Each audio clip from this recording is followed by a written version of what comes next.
सेवे लागी सेवक झालो तुमच्या लागलो निज चरणा अहो स्वामी तुकया देवा यावरी न करावा अभेर सहज लीळेवदकी वह्या तुम्ही रक्षिलिया निज सत्ते अहो स्वामी तुकया देवा यावरी न करावा अभेर निळा म्हणे धराल हाती तरी जालमती निरुपमा अहो स्वामी तुकया देवा यावरी न करावा अभेर आला भागासी तो करी व्यवसाव आला भागाशी तो करी व्यवसाव परी राहो भाव तुझ्या पायी काय चाले तुम्ही बांधले दातारा काय चाले तुम्ही बांधले दातारा वाहिलिया भारा उसंती तो शरीर ते करी शरीराचे धर्म शरीर ते करी शरीराचे धर्म परी नको वर्म चुको मना चळण फिरवी ठाव बहुवस चळण फिरवी ठाव बहुवस न घडो आळस चिंतनाचा इंद्रिय करोत आपले व्यापार आवडीशी थार देई पायी तुका म्हणे नको देऊ काळा हाती येतो काकुळती म्हणूनी काय चाले तुम्ही बांधले दातारा वाहिलिया भारा उसंतितो. जगद्गुरु संत श्रेष्ठ श्री तुकाराम महाराजांच्या अभंगातील क्रमानं आलेला 928 क्रमांकाचा हा अभंग असून 6 चरणांच्या या अभंगात जगद्गुरु तुकाराम महाराजांनी भगवंताला काकुळती भाकून आपल्या जीवनासाठी आपल्या कल्याणासाठी आपल्या मोक्षासाठी आपल्या भगवतप्राप्तीसाठी एक सत्संकल्प देवापुढे मांडले आहेत.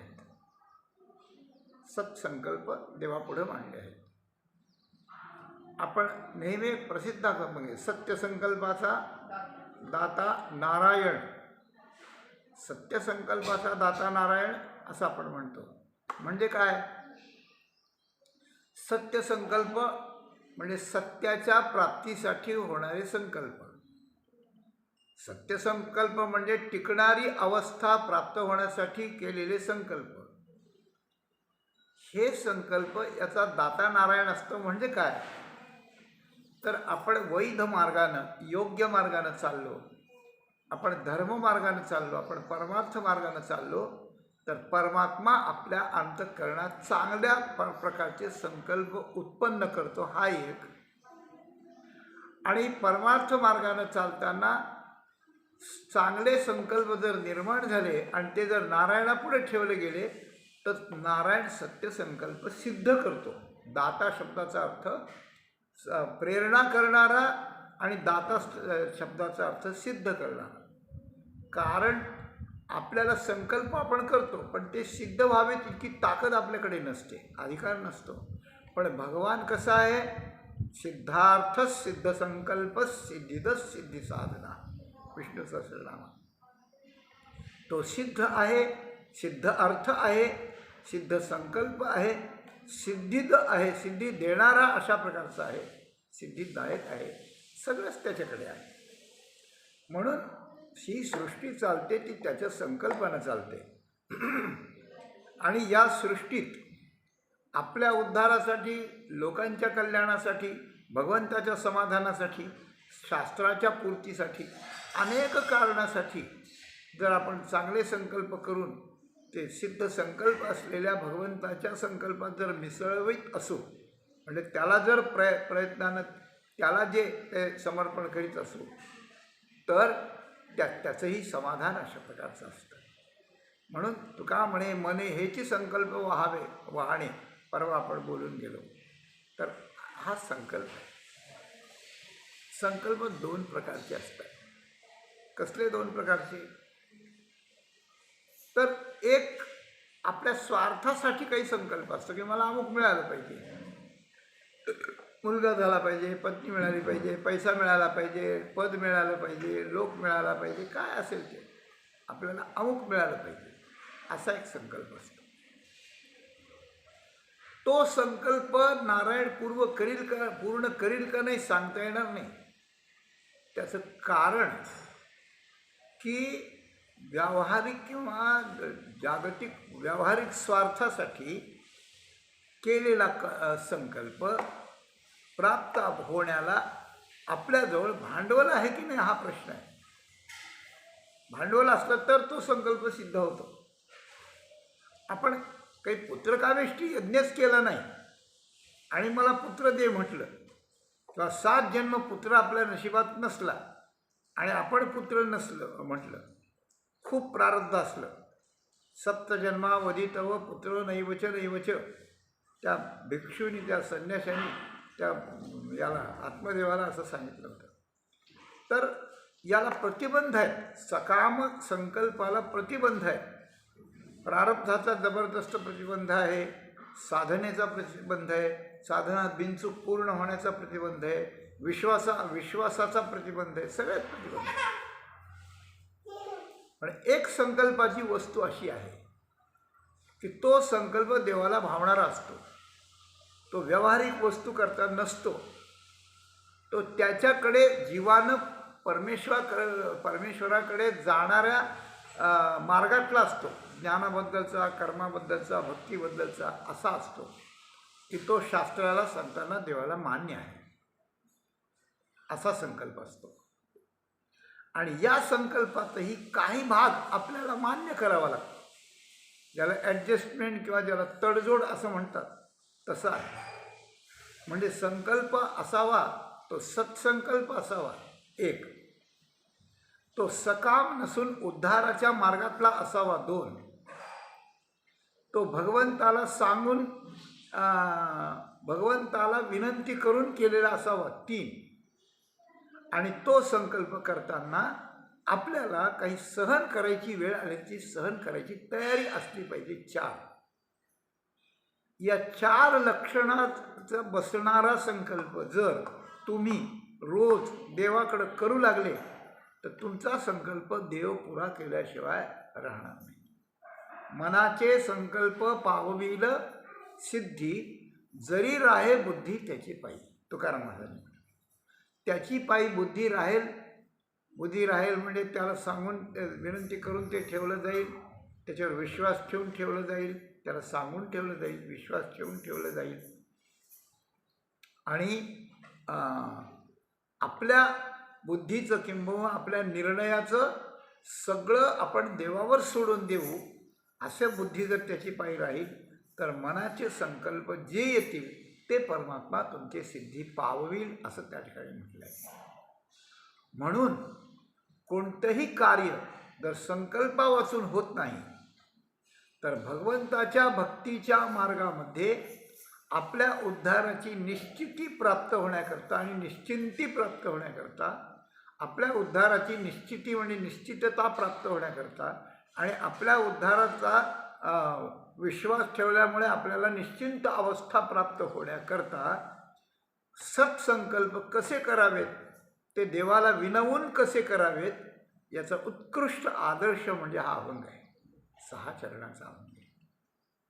त्यात तुकाराम महाराजांनी तडजोड करीत करीत संकल्प ठेवला आहे की तुकाराम महाराज म्हणतात, आला भागाशी तो करी व्यवसाय.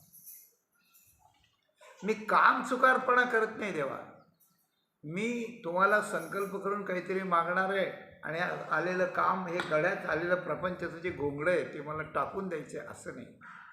आलय भागा ते करीतो नाम तुझे उच्चारितो असं म्हटलं आहे.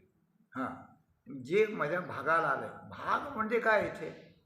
भाग शब्दाचा अर्थ भाग्य असे, भाग्यात जे आलं आहे करायचं ते असं, आणि भागाला म्हणजे वाट्याला आलेलं आहे. माझा जो वाटा आहे तो जीवनात मी काय करावं असं जे ठरवलं आहे नियतीने किंवा माझ्या प्रारब्धानं, ते मी त्या ठिकाणी करतो. काय करतो? अमुक एक पत्नी मला मिळाली, तिचा स्वभाव असा आहे, तिचं माहेर असं आहे, ते लोक असे आहेत, त्यांचे संबंध असे आहेत, मग त्यांच्याकरता आपल्याला असं असं वागावं लागतं आहे. हे भागाला आलेलं आहे. व्यवहार दरिद्री का श्रीमंती सामान्य अवस्था आहे. कष्ट केल्याशिवाय पोटच भरत नाही, मग कष्ट करणं भागाला आलं अशी गोष्ट आहे. मी अमुक कुळात जन्मलेलो आहे, त्या कुळात अमुक अमुक देवधर्म अशा प्रकारचे आहेत, अमुक कुळदैवत आहे, त्या देवताची पूजा दरवर्षी अशी अशी करावी लागते. हे भागाला आलेलंच आहे. भागाला आलेलं आहे म्हणजे जगण्याकरता, नात्याच्या संबंधाकरता, शरीराच्या संबंधाने जे भागाला आलंय ते प्रारब्धाच्या आलंय. आणि कुलदेवता वगैरे ह्या ज्या गोष्टी आहेत त्या साधनेकरता भागाला आलेली. 2.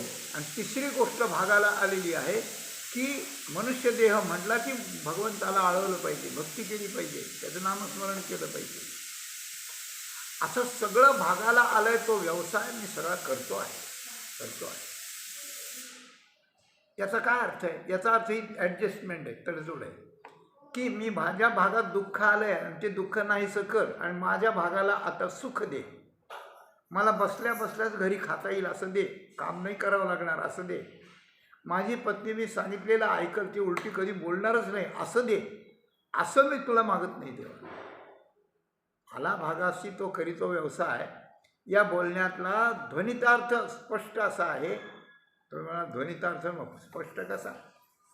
विचार केला तर स्पष्ट दिसतो, नाही विचार केला तर ध्वनित असतो, असं ध्वनितार्थ असं आहे. तर तो अर्थ असा आहे की माझ्या भागाला आलेला व्यवसाय मी करतो आहे. मी नाकडोळे मोडून नाही करत, मी रडत रडत खडत नाही करत, मी आनंदानं करतो. फक्त माझी एक विनंती, कसं आहे, अर्ध जर आपण स्वीकारलं कष्टाचं तर अर्ध समोरच्याला स्वीकारावं लागतं. म्हणून महाराज म्हणतात, आला भागाशी तो करी व्यवसाय परी राहो भाव तुझ्या पायी. तुझ्या चरणाच्या पाशी माझ्या अंतःकरणाची तू देव आहेस आणि मी भक्त आहेस अशा प्रकारची जी दृढ भावना, ती भावना तुझ्या पायावर सतत राहू दे. माझ्या भागाला कोणताही व्यवसाय मी करतो, व्यापाराचा करतो, शेतीचा करतो, व्यवहार कोणताही करतो, त्यात मी तुला नाही म्हणत नाही. पण तुझ्या ठिकाणी भाव ठेवण्याकरता कोणताच धंदा आडवा येत नाही हे मला ठाऊक आहे. आणि तुझ्या पायी भाव राहिल्यानंतर तोच धंदा करताना मला दुःख होणार नाही हेही मला माहिती आहे. आणि मी आपला धंदा करीत असल्यामुळे तुझ्यावर माझी प्रसन्नता त्यामुळे एक राहील हेही मला माहिती आहे. 3 गोष्टी मला माहिती आहे. मग एक गोष्ट माझी ऐक, तुझ्या पायावर माझा भाव राहू दे अशी गोष्ट आहे. माझा भाव तुझे पाहिजे अशी गोष्ट. त्याचं कारण आहे, काही गोष्टी जीव पराधीन आहे, परमात्मा स्वतंत्र आहे.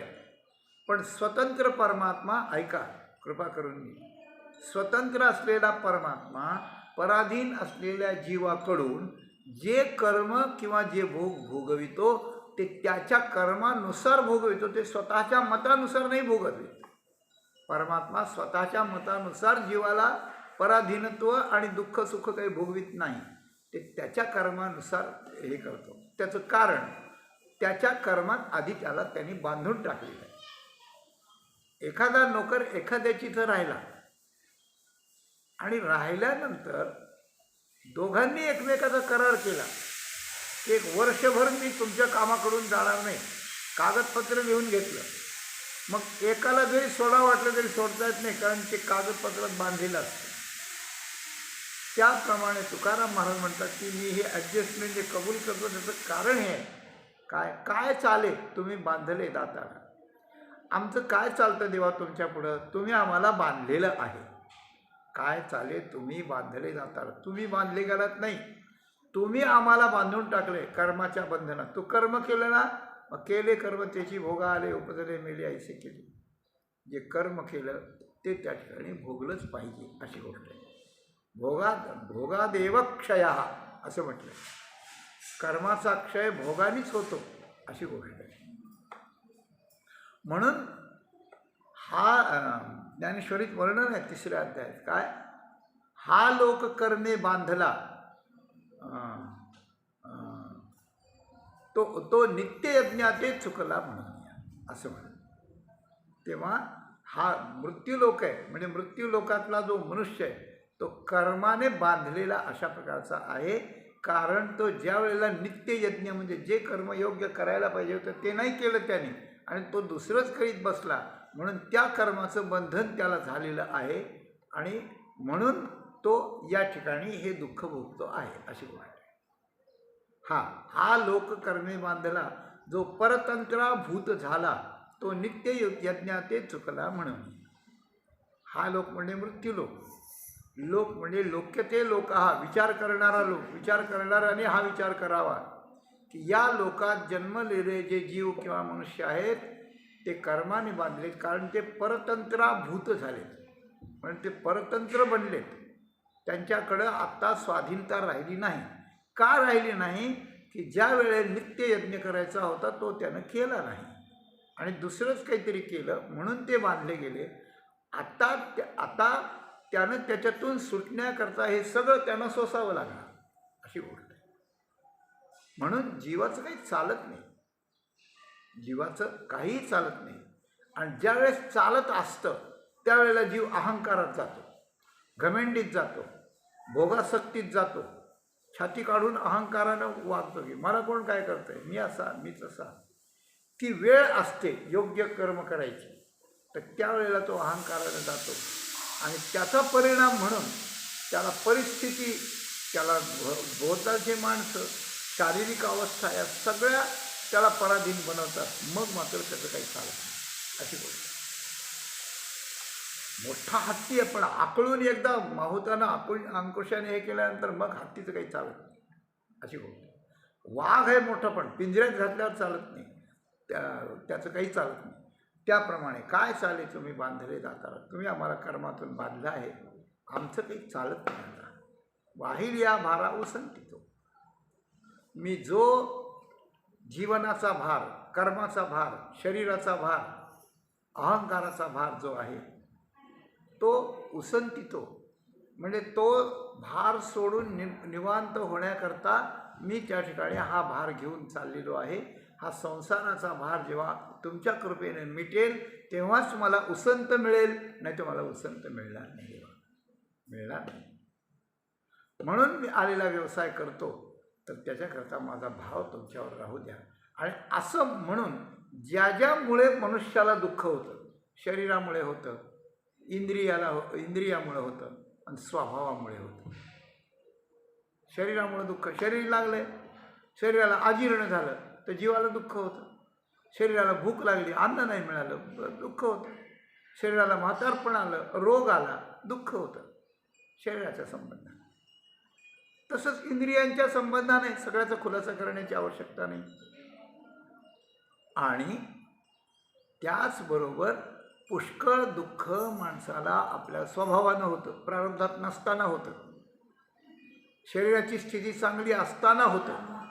लोक आपल्या भोवतालचे चांगले असताना सुद्धा आपल्याला दुःख होतं आपल्या स्वभावाच्या विचित्रपणामुळे, आपल्या स्वभावाच्या खोडीलपणामुळे आपल्याला दुःख होतं, अशी गोष्ट आहे. तर स्वभावातलं दुःख, शरीरामुळे होणारं दुःख, इंद्रियामुळे होणारं दुःख, अन्याकडून होणार, हे सगळं जे दुःख आहे ते दुःख होत राहील. परंतु त्याची मी तुम्हाला तक्रार करत नाही. मी तक्रार एक केली म्हणजे एक विनंती केली की माझा भाव तुमच्या पायी राहा. अजून काय, अजून महाराज तिसऱ्या चरणात वर्णन करतात, शरीर ते करी शरीराचे धर्म. शरीर शरीराचे धर्म करीत राहील. शरीराला उठलं की बहिर दिशेला जावं लागतं, 1-2 नंबरला जावं लागतं, मुखमार्जन करावं लागतं, शरीराला स्नान करावं लागतं, शरीराला काहीतरी पोटात टाकायला द्यावं लागतं, नाश्ता म्हणा, भोजन म्हणा, काहीतरी त्याला विश्रांती लागते, त्याला निवारा लागतो, त्याला सगळं लागतं, काय लागतं. त्याप्रमाणे शरीराचे जे धर्म आहेत, धर्म म्हणजे जे स्वभाव आहेत आणि ज्या आवश्यकता आहेत, दोन्ही अर्थ करायचे. शरीराच्या आवश्यकता आणि शरीराचे स्वभाव, इंद्रिय आणि शरीराचे वगैरे, तर ते करीत राहील. शरीर ते करी शरीराचे काम, शरीराचे धर्म. नको देऊ वर्म चुको देवा. शरीराचे धर्म चालू असताना परमार्थाचं वर्म चुको देऊ नको. तुकाराम महाराजांनी मार्मिक मागण्या मागितल्यात.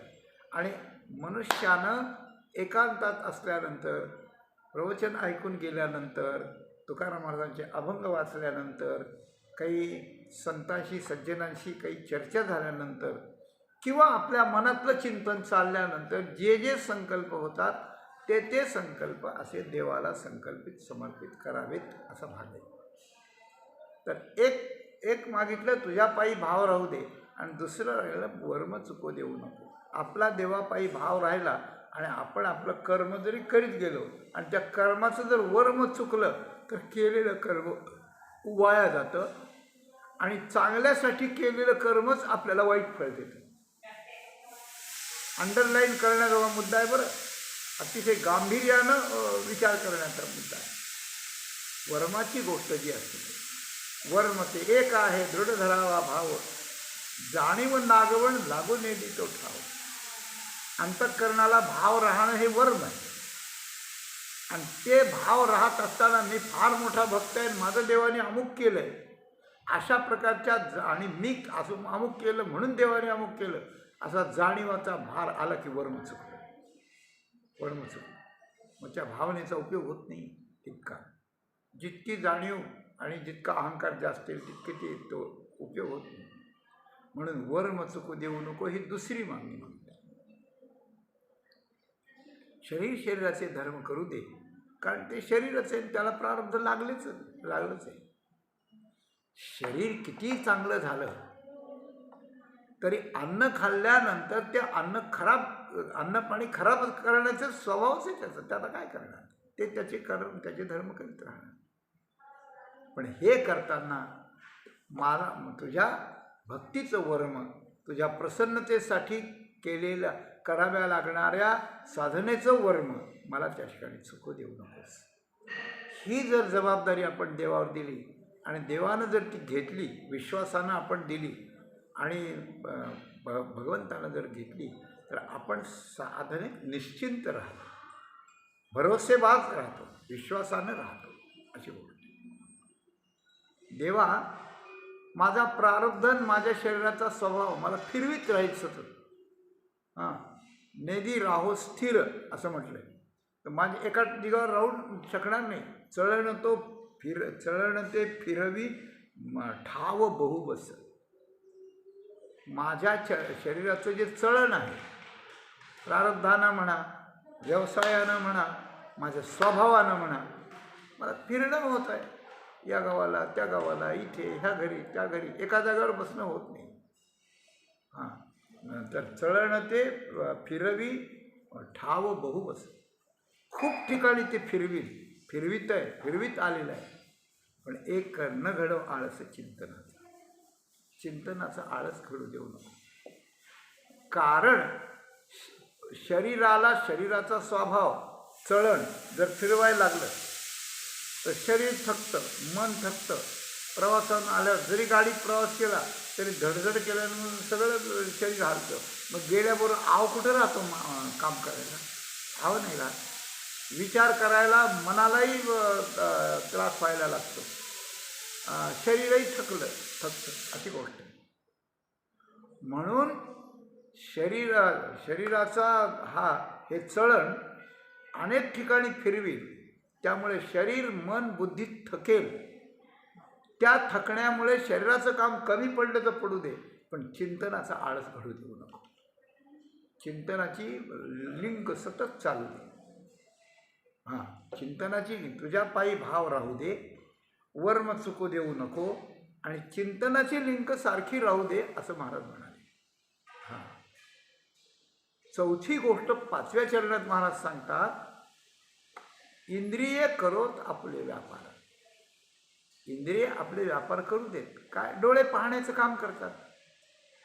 करणारच ते. आता रस्त्याने चालल्यावर काही डोळे झाकून चालणार का माणूस? डोळे उघडूनच चालावं लागतं. मग वाईट दृष्टी पडतं, चांगलं व्यापार करतो. रस्त्यानं चालताना किंवा घरात असल्यानंतर कुठेही असल्यानंतर जे ध्वनी कानावर येतात, बोलण्याचे, भांड्याचे, आपटण्याचे, काही कशाचे निरनिराळे आवाज काढायचे, ते ऐकले जातातच. काही माणूस काही कानात बोळात घालून राहत नाही. इंद्रियांची कामं चालूच असतात. नाकवास घेत राहायचं रस्त्याने चालताना. चांगले येतात, वाईट येतात, सगळे येतात. इंद्रियांचं काम विकाराच्या माध्यमातून जर इंद्रिय काम करायला लागलं तर पाप होतं. भक्तीच्या माध्यमातून जर इंद्रिय काम करायला लागलं तर तो त्याचा परमार्थ होतो. देवाच्या निर्माल्याचा वास नाकानं घेतला, ते भक्तीच्या माध्यमातून देवाकडे जाऊन भावनेनं घेतला म्हणून त्याच्यात पुण्य होतं, शुद्ध पुण्य होतं. अशी गोष्ट आहे. आणि विकाराच्या माध्यमातून जर इंद्रियाने काम केलं तर त्याचा दोष घडतो. इंद्रिये धावता नावरती अशी गोष्ट आहे. डोळे भलतीकडेच जर जाऊ लागले, टक लावून पाहू लागले काही पण, तर पाप झाल्याशिवाय कसे राहणार? पण माझं मन इंद्रियांच्या मागे नसताना ते जर वर्म ठेवून तुझ्या पायापाशी असेल आणि नुसते इंद्रिय त्यांचे व्यापार करीत असतील, डोळे पाहतात नुसतं आपलं, समोर बघतात, त्यांच्यात काही विकार निर्माण होत नाही, ते समोर बघतात. मग ते बघलेलं पाप नाही आणि पुण्य नाही. आणि बघणं त्यांचं काम आहे. आपल्याला ठेस लागू नये म्हणून बघलं पाहिजे. आणि जो माणूस पुढं आला आणि त्याच्यावर धडकलं, मग काय करावं? मग डोळ्याचा उपयोग काय? म्हणून इंद्रिय करो आपले व्यापार. इंद्रियांचे व्यापार चालू दे देवा, आपले व्यापार. पण आवडीशी ठार देई पायी. माझ्या मनाची जी आवड आहे, ती आवड माझी त्या इंद्रियातून प्रवाहित होऊ देऊ नकोस. आवड आहे काय? त्याचं दृष्टी पडो आवडी कामिनी जैसी. एखाद्या परस्त्रीवर आवडीनं पाहण्याची वृत्ती जर निर्माण झाली तर ते भयानक पाप होईल. एखाद्या संताकडे पाहण्याची वृत्ती झाली तर ते परमार्थात बसेल. पण डोळे नुसतेच पाहतात, विकार काहीच नाही, तर काहीच नाही निर्माण होणार, अशी गोष्ट आहे. म्हणून आवडीशी थार. माझ्या आवडीला तुझ्या पायी थार दे. याचा अर्थ असा, डोळे काही पाहायला लागले तरी ते तुझं रूप आहे की काय असं मला वाटलं पाहिजे. हे त्यातलं इंगित आहे, त्यातलं वर्ण आहे. तर इंद्रिय करत आपले व्यापार, आवडीशी थार देई पाहिजे. एक मागणी मागितली की तुझ्या पायी माझा भाव राहू दे, हा मनाचा धर्म झाला. दुसरी गोष्ट सांगितली की वर्म चुकू देऊ नकोस. मी कुठेही फिरेल, बरं का, कुठेही फिरेल. देह तरी हिंडे आपुलिया परी, बरं का.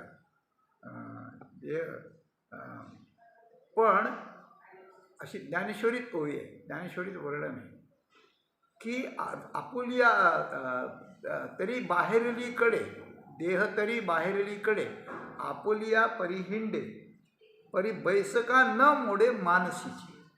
अंतःकरण निग्रहो, हे जे लक्षण आहे ना, अमानित्व दंभित्व ह्या 18 लक्षणातलं 13व्या अध्यायातलं त्यात अंतःकरण निग्रह आत्मनिग्रह ज्याला म्हणतात, तो अंतःकरण निग्रहाच्या वरती माऊली अशा प्रकारचं येते की आपुली देह तरी आपुली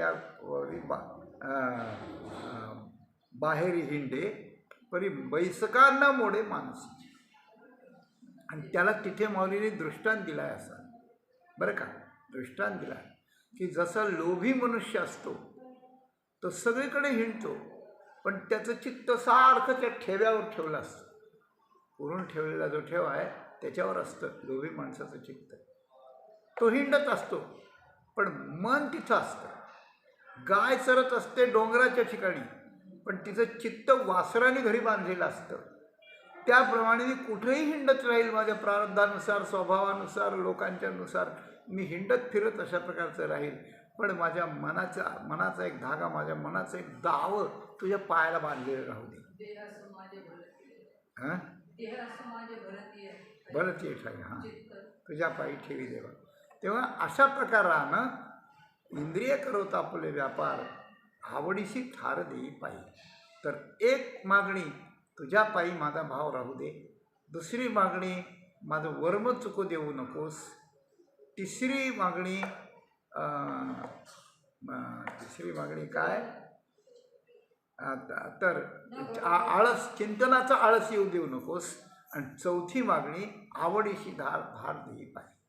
चिंतन, आवड, वर्म आणि भाव या 4 गोष्टींना तुझा चरणी आम्हाला थारा दे. बाकी सगळं आम्ही आमच्या जागेवर राहू, तुझं आमच्याकरता काही करू नको, आमचं प्रारब्ध भोगू आम्ही, काही प्राण.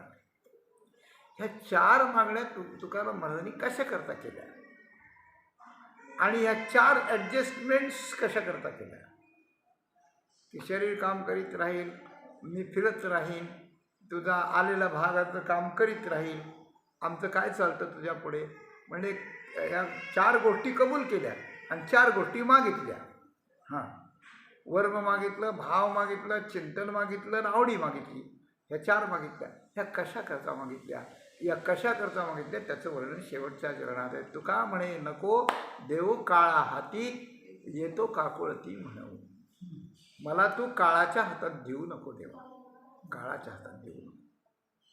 जसं एखादं मूल असतं, एखादे त्याचे मारके गुरुजी असले म्हणजे मार खाऊन येतं आणि आईच्या पाशी रडतं, आई मग त्याला जवळ घेते, त्याला काही मारण्याने काही वळबिळ उठलेलं असते, त्याला काही तेल बिल लावते, असं काही करते आणि मग त्याला म्हणते की बाळा आता तुझं बरं झालं, आता शाळेत जा बाळा, शाळेत गेल्याशिवाय कसं होईल बाबा, आपल्याला शिकायचं आहे, आपल्याला मोठं व्हायचं आहे ना. तो मोठ्याने रडून आईच्या गळ्यात पडतो, आई काही कर पण त्या गुरुजीच्या हातात देऊ नको ग, मला गुरुजीच्या हातात देऊ नको, मला दुसरीकडे घाल कुठं, मला काही कर. त्याची भीती त्याला घालवावी लागते. त्याप्रमाणे मनुष्यानं कोणाला भेवू नये, पण काळाला मनुष्याला भ्यावं लागतं, अशी गोष्ट आहे. तववरी तुमचे बळ जवळ आला नाही काळ, मैत्र केला महाबळी कामा नाही अंतकाळी. म्हणून आधी गेले रामनाम, सामाभरी हा उत्तम नाही तरी यमदात खातो खरखरा. तववरी तुमचे बळ जवळ नाही आला काळ, अशी गोष्ट आहे. मनुष्य दुसऱ्याला छाती काढी, आपली शारीरिक शक्ती, सांपत्तिक शक्ती, बौद्धिक शक्ती, सगळ्या शक्ती वापरून दुसऱ्याशी झुंज देईल. पण ज्या वेळेस मनुष्य शेवटी दीन होतो आणि ज्या वेळेला काळ भयानक होऊन येतो, त्यावेळेला अशा प्रकारचं मनुष्याचं काही चालत नाही, काही चालत नाही आणि मनुष्य बेदरून जातो. तुकाराम महाराजांना काळ गुलाम सलाम करी असं आहे. काळाच्या माथ्यावर पाय देतात ते, पण या ठिकाणी सामान्य माणसाची भूमिका घेऊन प्रतिनिधित्वानं तुकाराम महाराजांनी सांगितलं आहे की तुका म्हणे नको देऊ काळा हाती. हां, आणखी ठिकाणी म्हणतं की तुका म्हणे नेदी आणिकांचे हाती, असं म्हटलं. मला कोणाच्याच हाती देऊ नको, अशी गोष्ट आहे. सांभाळायला देऊ नको आणि त्रास द्यायला पण देऊ नको. मला तुझ्याच हाती धर, आता मला तुझ्याच हाती यायचं आहे, मला तुझ्याच जवळ यायचं. तुका म्हणे नको देऊ काळा हाती, एक तुका कुळती म्हणून.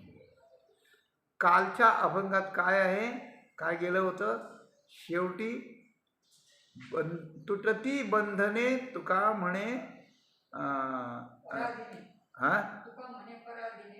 तुका म्हणे पराधीने झाली ओढलिया ऋणे, तुटती बंधने जरी देवा आळवी. तुटती बंधने जरी देवा. दुसऱ्या एका अभंगाच्या आधारानं त्या अभंगाच्या शेवटी आपण बोललो होतो की देवाला आळवावं कसं. तर हा अभंगच असा निघाला की म्हणून येतो काकुळती. काकुळती येतो काकुळती म्हणून. तो का म्हणे नेदी काळाची हाती येतो काकुळती म्हणून. काळाच्या हाती देऊ नको, वर्म चुकू देऊ नको, आवडीला थार दे, चिंतनाचा आळस घडू नको देऊ, आणि तुझ्या पायी माझा भाव राहू दे, आणि काळा हाती देऊ नको. या 5 प्रकारची विनंती आपला स्वतःचा संकल्प उद्धारासाठी काही गोष्टी मान्य करून देवाला प्रामाणिकपणे आणि या देवाला विनंती केली आणि काकुळतीला येऊन केलं. अरे नको रे देवा, नका हो देवा, असं करू नका देऊ, मी तुमचा आहे हो. जितकी काकुळती करावी तितकी पुढच्याला दया येते, आणि जितकी दयेचं प्रमाण जास्त असतं तितकं आपलं काम बरोबर होतं. हे मग ते आमचं असं काम आहे, मग ते करतं का तुम्ही? हां करू बघू, हां बघू म्हणून निघून जातो. काम करत नाही, अशी गोष्ट काम करत नाही. काम जर मोठं असलं आणि त्या कामात प्रतिबंध जर आपणच निर्माण केलेले असले आणि आपण अहंकाराने हळूहळू जर म्हणत असतो, त्यांनी का काम करावं? आपलं काम करण्यात, काम सांगण्यात आपली चूक आपल्याला माहिती पाहिजे की आपल्या मूर्खपणामुळेच आपण इतक्या खालच्या अवस्थेला आलो ना. काम सांगताना हे लक्षात पाहिजे, आणि हे सांगत असताना आपणच आपली चूक आहे यात हे लक्षात असावं. आणि आपला अहंकार बाजूला ठेवून आपण काकुळतीला येऊन त्याचं गांभीर्य घेऊन त्याला खूप मोठेपण खऱ्या अर्थानं देऊन, आहे म्हणून देऊन आपण त्या ठिकाणी हे केलं काकुळतीला. म्हणून रोज रोज रोज रोज रोज मनुष्यानं सगळ्याशी नम्रपणानं वागावं, नम्रपणानं बोलावं, सगळ्यांशीच नम्रपणानं बोलावं. सगळ्याशी नाहीतर जे आपल्या बरोबरचे आहेत त्यांच्याशी आणि मोठे आहेत त्यांच्याशी तरी बोलावं, निदान मोठे आहेत त्यांच्याशी तरी बोलावं, आणि जे संत आणि परमात्मा आहेत त्यांच्याशी तर अत्यंत नम्रपणे बोलावं. आणि त्या नम्रपणाने बोलण्याचा कळस म्हणजे काकुळतीला येणे. हां, म्हणून काय पाय लक्ष्मीचे हाती म्हणून येतो काकुळती, असं त्या ठिकाणी. म्हणून काकुळती भाकावी, करुणा भाकावी. तुकाराम महाराज म्हणाले, मला देवा काळा हाती देऊ नको, आता मी तुला विनंती करतो, काकुळतीला येऊन विनवतो. देवाला दया येते आणि देव काळाच्या हातून सोडविल माझा स्वामी निश्चयसी, प्रतिज्ञा आहे दासी आम्ही केली, असं तुकाराम महाराज म्हणतात.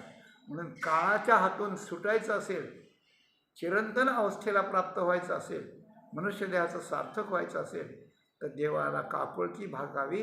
आणि काकुळती भागताना अशा प्रकारचे मुद्दे देवाजवळ ठेवावेत. देव आपल्याला भेटायचा आणि मग काकुळती करायची असं नाही. आपण जिथे असू, जसं असू तिथे देव ऐकत असतो. तर जसे आणि जिथे आहोत तिथे आपण काकुळती त्या ठिकाणी भाकली पाहिजे, म्हणजे देवाला ती पोचते. हे तुकाराम महाराज आपल्याला शिकवण्यासाठी देवाला काकुळती कशी भाकावी हे सांगतात.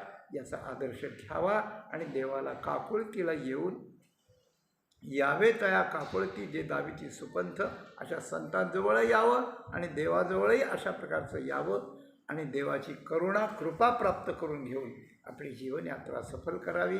हा तुकाराम महाराजांचा संदेश आपल्यापुढे ठेवून झालेली सेवा